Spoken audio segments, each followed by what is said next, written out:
ফিরে এলাম বিরতির পরে। বই আড্ডা লিখার চা অনুষ্ঠানে চ্যানেল ওয়ানে আজকে আমাদের অতিথি হয়ে এসেছেন তরুণ কবি, বাংলা কবিতার নতুন রক্ত স্রোত বইয়ে দিচ্ছেন যারা, তাদের অন্যতম একজন কুবলয় বসু। কুবলয়, তুমি কবিতা তো লিখেছো, তোমার কবিতার সঙ্গে 3টে কবিতার বই হয়ে গেছে। তরুণ কবির কাছে এটা খুব আনন্দের ব্যাপার। কিন্তু তুমি গল্পও লিখেছো পাশাপাশি। হ্যাঁ, আহ, আমি যখন লকডাউন শুরু হলো তখন গল্প লেখার চিন্তাভাবনা আমি অনেকদিন ধরেই করেছিলাম। কিন্তু সময় সুযোগ সেভাবে করে উঠতে পারিনি। তো লকডাউন যখন ১ম শুরু হলো তখন হাতে কিছুটা সময় বাড়তি পাওয়াতে আমি চিন্তাভাবনা করতে শুরু করি। কিন্তু আ না, সেই সব যাকে আনন্দমেলা 3টে বেরিয়েছে তো। হ্যাঁ, আমি যাকে বড়দের উপযুক্ত লেখা বলি সেই লেখা সাহস করে উঠতে পারিনি। তো আ ছোটদের জন্য লেখা পড়তে আমার খুব ভালো লাগে এবং ছোটদের জন্য লেখা যেতে পারে কিনা এই চিন্তাভাবনা দ্বিধাদ্বন্দ্বের মধ্যে দিয়ে একটি গল্প লেখা শুরু করেছিলাম। তো তারপর যখন সেটি আনন্দমেলা পত্রিকায় প্রকাশিত হয় তারপর একটু মনে জোর পেলাম। তো তারপর পরবর্তীতে অনেকগুলো গল্পই প্রকাশিত হয়েছিল আনন্দমেলা পত্রিকায়। সেটা আমার কাছে অত্যন্ত আনন্দের তখন কি বিষয়। পৌলমী বেঁচে ছিল? না। আ উনি প্রয়াত হয়ে গিয়েছিলেন। আমি এটা বলছি ২০২০ সাল পরবর্তী কথা। আচ্ছা, কিরকম গল্প তোমার বেরিয়েছিল আনন্দমেলা? আমি আ কিছুটা ভৌতিক গল্প, আ কিছুটা ইতিহাস আশ্রিত গল্প। আমি নিজে যেহেতু ইতিহাসের ছাত্র, ইতিহাস পড়তে ভালোবাসি। শরদিন্দু বন্দ্যোপাধ্যায়ের লেখা ঐতিহাসিক কাহিনী সমগ্র আমার ভীষণ প্রিয়। পাশাপাশি সুনীল গঙ্গোপাধ্যায়ের সেই সময় আমি বারবার পড়েছি। তো ইতিহাস আশ্রিত কিছু লেখা যায় কিনা সেরকমও ভেবেছি। তো সেরকম বিষয়েও ২-১ টি লেখা আমি লিখেছি।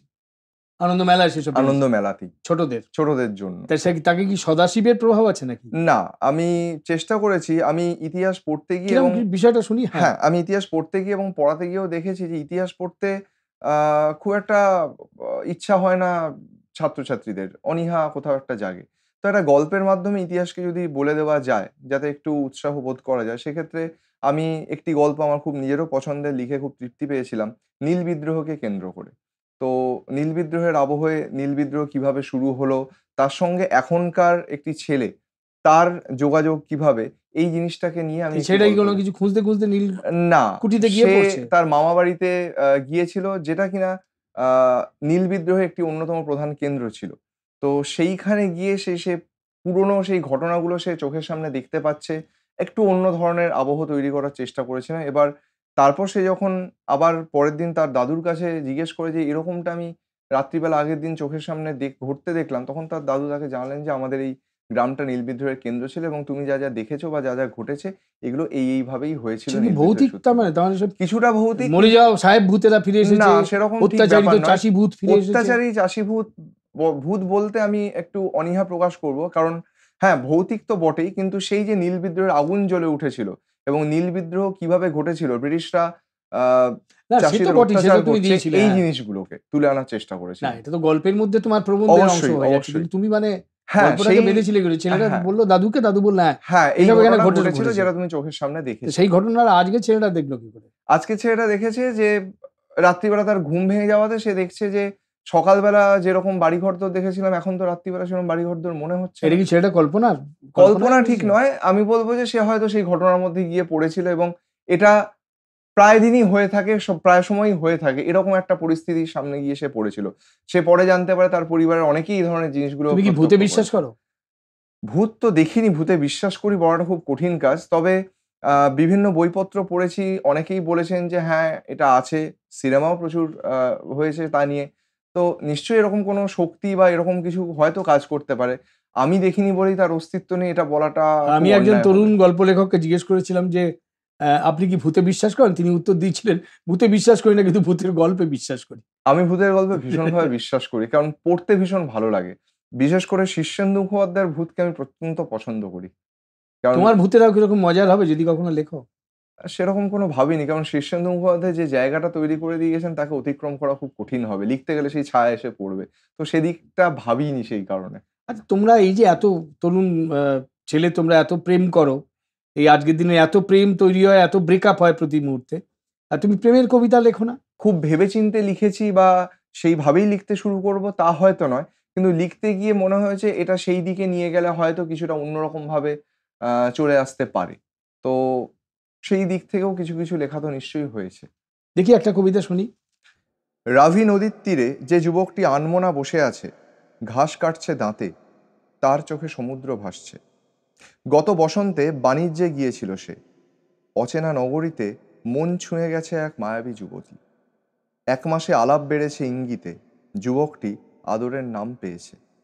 চুপি চুপি মেয়েটির হাতে সে পরিয়ে এসেছে লাপিস লাজুলি বসানো আংটি। ফের কবে দেখা হবে এই ভেবে উদ্বেল যুবক। তখনও সে জানে না তার দেশে ঢুকে আসছে দখলকারীরা। ছারখার হয়ে যাবে তার গ্রাম, স্বপ্ন। আর্যাবর্ত গড়ে উঠবে তার সমাধির ওপর। বাহ! এ তো তুমি ইতিহাসের ছাত্র বলে প্রায় তোমার কবিতাতেও ইতিহাসের প্রভাব। অবশ্যই ইতিহাস, আমি সবসময় ভাবি যে ইতিহাসকে কেন্দ্র করে কিভাবে কি লেখা যেতে পারে। আর এই কবিতায় তুমি যে বললে প্রেমের অধরা মাধুরী আছে, তো এই অধরার আকারটা কেটে দিয়ে অধর ইত্যাদি তোমার কবিতা সরাসরি আমি সেভাবে নিয়ে আসিনি। চুম্বন বা চুমু না, তুমি লেখো না? সেভাবে আমি নিয়ে আসিনি কখনোই। 7-এর দশকের কবিরা লিখতেন হ্যাঁ, চুম্বন, আমি এখনো সেভাবে নিয়ে মন্দাক্রান্তা আসিনি। সেনেরা লিখেছেন ভীষণভাবে, আমি ভালো ভীষণভাবে। চুমু খেতে পারি, মানে শব্দ তো শহীদ মিনারে উঠে গলা ফাটিয়ে দেবো বলে ইন্দ্র কাকু আমার প্রেমিক। ইন্দ্রকাকু আমার প্রেমিক, তারা এই বলতে শিখেছেন সরাসরি ডিরেক্ট। 9-এর দশকে। হ্যাঁ, তো সেইটার থেকে এখনকার আজকালকার আমি একেবারে অন্তত সাম্প্রতিক তোমরা যেরকম লিখছো, হ্যাঁ, ব্যক্তিগতভাবে চেষ্টা করেছি যে যিনি পড়বেন তার উপরেও কিছুটা ছেড়ে রাখতে। যে আমি কি বলছি আর তিনি কি ভাবছেন তার মাঝখানে একটা তিনি বুঝে স্পেস নেবেন দিয়ে এই রাখতে। প্রেমের কবিতায় শরীর আছে কি নেই। স্পেস একটা কিভাবে রাখা যায় সেটা আমি চেষ্টা করেছি। সবসময় পেরেছি কিনা আমি জানি না। কেন কিন্তু এটা সে কি চেষ্টা তোমার অকপট কথা বলার বিরুদ্ধে একটা না, তা নয়। পাঁচিল? আমি লেখা পড়তে, পড়তে বিভিন্ন কবিদের লেখা পড়তে, পড়তে কোথাও আমার মনে হয়েছে যে লেখার মধ্যে একটা আড়াল আবডাল থাকলে কোথাও, কোথাও ভালো হয়। কোথাও, কোথাও সরাসরি বলার জায়গা আছে, কোথাও, কোথাও একটু আড়াল আবডাল রাখলে ভালো হয়। সেই আড়াল আবডালটা যদি আমি দেখি আমার লেখার মধ্যে সঠিকভাবে প্রয়োগ করতে পারছি, তাহলে সেটা আমি মনে করি যে যারা পড়বেন তাদের কাছে ছেড়ে দেওয়া ভালো যে তারা কিভাবে জিনিসটাকে গ্রহণ এইটা কি করবে। তোমার বিবাহিত জীবনে প্রবেশ করেছে বলে সমাজকে ভয় পেয়ে করা না, আড়াল একেবারেই আবডাল? নয়।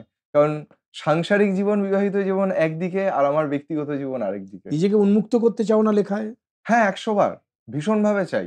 এবং আ আপনিও হয়তো জানবেন যে আপনি একটা চিন্তাভাবনা নিয়ে লেখা শুরু করেছেন। কিন্তু লিখতে গেলে লেখাটা অন্যদিকে ক্রমশ বাঁক নিয়ে চলে গেল। যেটা হয়তো আপনার নিজেরই কন্ট্রোলে থাকলো না। তো আমার ক্ষেত্রে বহুবার সেই জিনিস হয়েছে। যে আমি লিখতে শুরু করলাম একটা জিনিস ভেবে, কিন্তু লিখতে, লিখতে জিনিসটা এমন দিকে চলে গেল আমার চিন্তাভাবনাটা সরে গেল। আমি ধরে নিলাম অন্য আরেকটা দিক।